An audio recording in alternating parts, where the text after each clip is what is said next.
Greetings. Coach Moore here, serving as God's Huckleberry to provide some inspiration and guideposts along the journey from where we are to where we need to be. This podcast will share my life experiences, insights gained, lessons learned, all while demonstrating where God's providence is interwoven through everyday life. The theme of today's podcast, humility. Yeah, humility's gone out of style. In an era of selfies and social media channels, we're more aware of ourselves than ever before. This concept of self is constantly in the forefront of our minds. Social media pages paint flawless pictures of our lives and the lives around us. But humble people don't feel the need to paint a perfect picture of an ideal life. They can zoom out and objectively assess their merits or shortcomings. They're more concerned with the quality of their effort, the impact of their lives, and the content of their career. The truly humbled person's ego is just like his or her toes. The toes work, the ego works, but neither draws attention to itself. Humble people have true freedom because they rid themselves of the constant need to compare their accomplishments against those around them. They're released from the burden of this comparative scorekeeping we sometimes catch ourselves in. But the more we focus on who and whose we are, the less we need to assign any energy to who someone else might be or want us to be. The dictionary defines humility as lack of vanity or self-importance. It allows us to lose concern for being right and focus on doing right for the greater good. People with humility do not think less of themselves. They think of themselves less. It's a very key distinction. They do not deny their talents and capabilities. Rather, they recognize these strengths pass through them, not come from them. Humility is vitally important, but it's mostly overlooked in society today. Every coach, manager, boss will declare that they want teammates or contributors that are humble and hungry. They advocate for the we guys over the me guys. But I like to think of humble people as the glue guys, right, to have on the team or an organization, because humble people are always thinking about how to make everyone around them better. They'll take the time to acknowledge contributions of others publicly and privately to build the esteem of the team. Yet we rarely put much effort into defining and cultivating the virtue of humility in organizations, teams, and even in ourselves. A humbled heart is a teachable heart. No one reaches their full potential without the help of others. The humble person welcomes critique and correction from coaches, bosses, teammates, and colleagues. Great example of this is Ben Franklin. Right? Before he became one of America's ultimate success stories, he was convinced he was totally mediocre. At 27 years old, he was disgruntled, but he set out on a project that he called moral perfection. And he made a list of 12 areas of attitude and action that he felt needed improvement. When he asked a friend to comment on his list, the friend noted that Franklin's pride showed itself frequently in conversation. So Franklin then added humility as the 13th virtue in his project, where he'd listed its definition as imitate Jesus. So in the book of Micah, we read, "What the Lord requires of you, only do justice and to love goodness and to walk humbly with your God." Micah chapter 6, verse 8. King Solomon declared, "The result of humility and fear of the Lord is riches, honor, and life." It's Proverbs 22:4. One of my favorite verses that epitomizes why we are to be humble is Peter's exhortation in his first epistle. "All of you clothe yourself with humility in your dealings with one another. For God opposes the proud, but bestows favor on the humble." Our job is to humble ourselves, and God's job is to exalt us. If we reverse the roles and do His job by exalting ourselves, then He will do our job for us and humble us. It's a well-used tenet in coaching football. It's called low man wins. It's a great analogy to humility. And this low man wins. It's all about pad level. It's about getting into a low position. It gives you more leverage on your opponent. It also being lower to the ground gives you a stronger base, more balance, more lower body strength. When God first appeared to Moses in Exodus, He appeared as a lowly burning bush, not from some lofty position.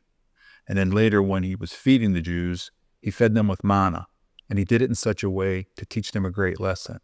The manna was on the ground, right? They had to go and gather it. And for that to happen, they had to bend down. So to get their blessings, they had to lower themselves.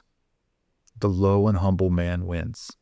He has leverage in God's eyes. And just like the athletic position, to be humble, it takes core strength and inner strength, especially to stay in that position for a prolonged period of time. It's a life of sacrificially serving others. It puts you in a winning position that will lead to a life of significance. Let's face it, we're society's most important asset. We the people, no matter what the policies are or the procedures that are being used. We must be people who seek to bless each other and treat each other teach each other with dignity. The whole law is fulfilled in that one statement. You shall love your neighbor as yourself. Think about the early church when it was starting out. How did it have such a profound impact with no money, no power, no influence? It was by being humble. It was giving their heart and soul to God. It was loving and serving others selflessly and sacrificially. It was loving the unlovable, caring for those that no one else would care for, risking their lives to comfort those dying of infectious diseases, sacrificing their own possessions for orphans and widows. Those actions were so powerful, society around them could not help but notice. In chapter 2 of St. Paul's letter to the Philippians, it's a plea for unity and humility. His request is to serve one another as one serves Christ. Quote, do nothing out of selfishness or out of vainglory. Rather humbly regard others as more important than yourselves. When thinking about humility, the beam moonlight is one of my favorite metaphors in this area. The moon does not create its own light. It merely reflects the light of the sun. So we need to have the light that we're showing be like the light of the moon. It's not coming from us. It's reflecting the light that the Son of God has given us. Another analogy with humility is that last mile, right? It's a phrase that's widely used in the telecommunication industry, and that's where I've been making my living for the past several decades. The last mile refers to that final leg of the network that delivers the service to the customers. It reaches the end user's premises. It's typically the speed bottleneck in the communications network. Whatever has come before its capacity is limited by what that last mile is. And these last mile links, they're significant in number, they're expensive, and they're most difficult to upgrade. So us as Christians act as that last mile. We have the opportunity to connect over and over with everyday people every single day of our lives. It's a lot of connections. It can be difficult. It can be costly. But without our work in this last mile, there'll be less adoption. All the earlier efforts and cost will be wasted. When I think about humility, there's an expression, less is more, comes to mind. And I've got a piece of artwork displayed in my office that a friend of mine made for me, and he titled it, Less is More. And it came from when he was visiting. My kids were in elementary school. We were at a fundraiser. We were doing this thing called spin art, where you put a board on a turntable and you put some paint on it, you spin it really fast, and you look at the design it makes. Well, I was using globs of paint, spinning at high speed and just totally covering the board. But my artist friend, much more subtle approach, showed me the effectiveness of less paint. It's extremely significant such that I keep it in my office. And it's that mantra that less is more. Simplicity and clarity will lead to a good design. You'll hear less is more often in architecture and furniture for that reason. But as Christians, we're called to a life of simplicity, frugality, humility, where less is more. At what point do our possessions, wealth, and status become the focus of our journey? Think about it. The less of earth we covet, the more of heaven we cherish. Psalm 37:16 says, better the meagerness of the righteous one than the plenty of the wicked.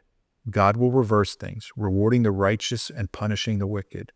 In the words of John the Baptist referencing Jesus, I must decrease so he can increase. We live in a world where ego gets attention, but modesty gets results, where arrogance makes headlines, but humility makes a difference. Let's be humble. Let's get those results. Let's make a difference. In closing, let's make sure we're doing our part in serving others and trust by doing so that we will set the world on fire. Let's answer his call. Let's leave a legacy and make a difference in his kingdom. rejoice, and Godspeed.